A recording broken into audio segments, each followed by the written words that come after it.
Good morning, my people out there trying to elevate, trying to get up.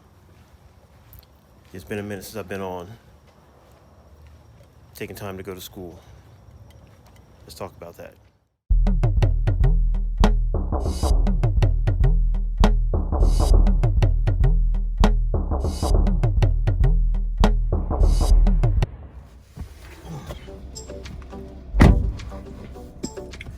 Hey, good morning. Good morning. Yeah, I haven't been on here in a minute. Put a razor on this little beard. But yeah, I've been focusing on my school. So last we left off, we were talking about becoming I won't say a high value man, high value woman, but a Henry, high earner, not rich yet. We're trying to get there. We're trying to elevate to that level instead of being on the bottom level. You don't want to be the lonely warehouse worker watching the supervisors come in, with their nice cars and, looks like they're living a better life, and you're complaining because they get more things than you get. That's another one I got to talk about. I've seen this happen so many times. I've seen it happen at my job, and I work with a lot of PhDs. To realize if we had a luncheon, at one time they were just having a luncheon for them, but we're not even. Yeah, I guess we're below them because of the type of work they do. But on the scale of things, like our job isn't a lower level job, but that's topic of another discussion. But no, I bring up education on this. It's because if you do want to get to a different level, you do have to have some kind of secondary education. There's no ifs, ands, or buts about it. At my job, we have what we call the exempt and non-exempt. My last job had the same thing. Those are the ones who have degrees and who don't have degrees, and they're considered professional. Like people with degrees considered professional. Their salary versus the hourly, and the pay is night and day difference. And my job specifically looks for that. Once you get hired, they want to see a copy of your degree, and they upload it into the system, and you're considered professional staff. I don't know how that came about, but that's just how it is.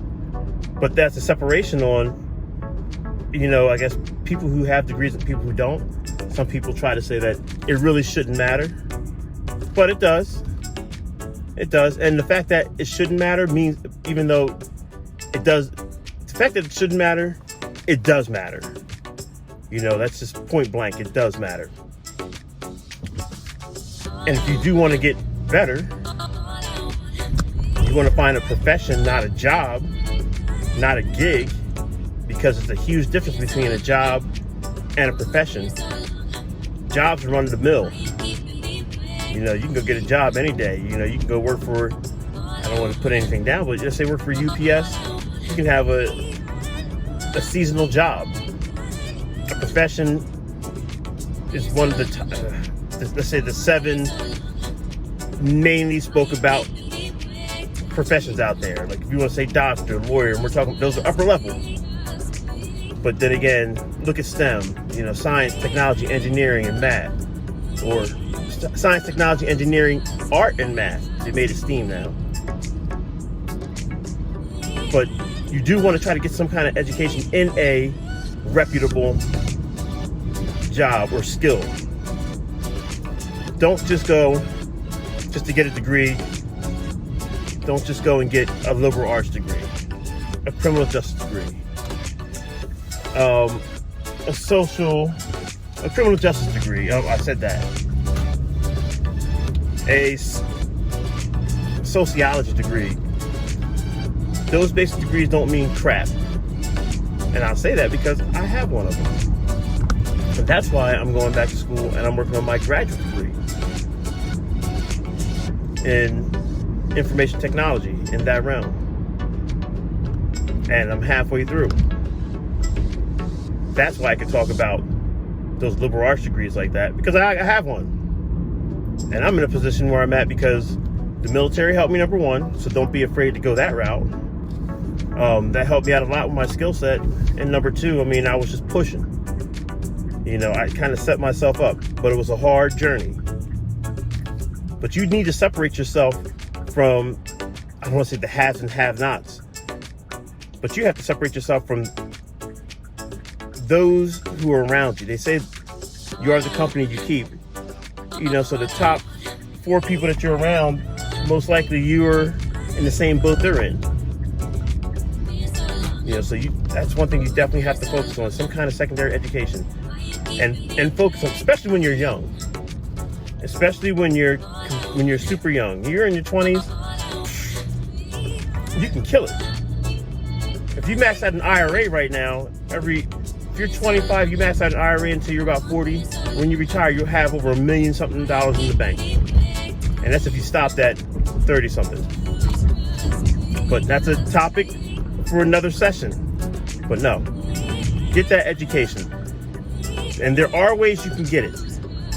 So you can't say, I don't have the money. There are ways to get money. If you don't have money and your income isn't high enough, you take out student loans. Now, if you get a good degree and a good profession, it's worth the student loans because you'll make that up in the end. And you're not going to be going to school full time, most likely. If you are, that's great. But if you're going part time and you're going to a community college, it's going to tend to be a lot cheaper. And my advice to you is to go to a state school. Don't go to a private school. State school, because you will get grants for going to state school. I learned that lesson the hard way. And also, a lot of jobs offer tuition assistance, which is great, or tuition reimbursement. Tuition assistance is better. They pay for the school up front. Tuition reimbursement, okay, you got a credit card. That one course costs $750. You know, stop putting that Gucci belt on your credit card. How about you stop doing that? Okay, stop going to the bar on Friday nights on your credit card to hang out and to try to show out. How about you stop doing that and feed into your future? You put that on that credit card, and when you pass that class, your company will pay for that. You know, so you get, that's what the reimbursement is. They pay, as long as you get a C or better, they'll pay for it. Now, before you jump into that, I was talking to a friend of mine that I was helping trying to get a job, and our last company, he was using the tuition reimbursement, and he asked me about bonuses coming to my job, and I had to school him on the whole bonus thing. I was like, well, first of all, don't think that you're going to jump into a job and get a bonus. That's number one. Number two, if you do get into a job and get a bonus, it comes with stipulations. And he looked at me dumbfounded.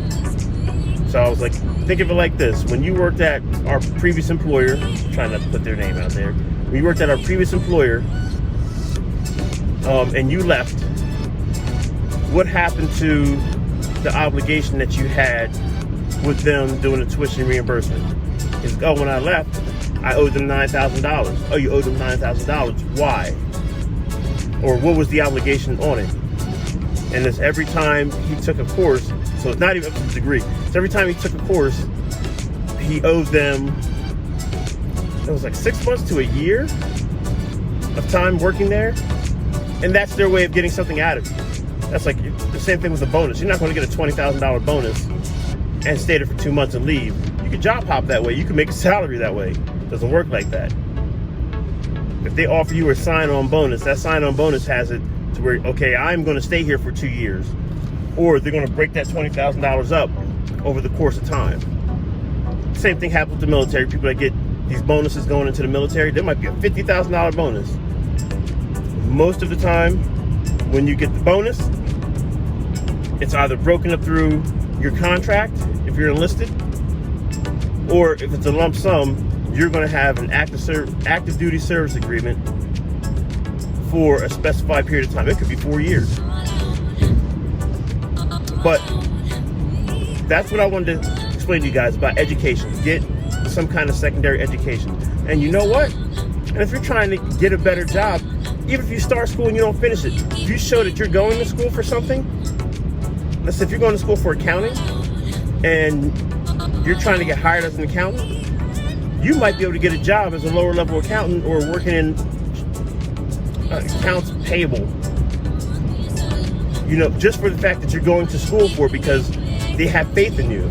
You have an idea what's going on. And let me tell you how beautiful it is to actually work somewhere and work on your degree program at the same time. That's what's happened to me. Like literally, the stuff that I'm working on now, with my paper that I'm writing now, this 8 to 10 pager, is actually literally what I'm doing right now in the office. Mirrors it. You know, so take that advantage. Take that chance. Not even take that chance. You know, go out there and do it. Like Nike. You know, until the next time.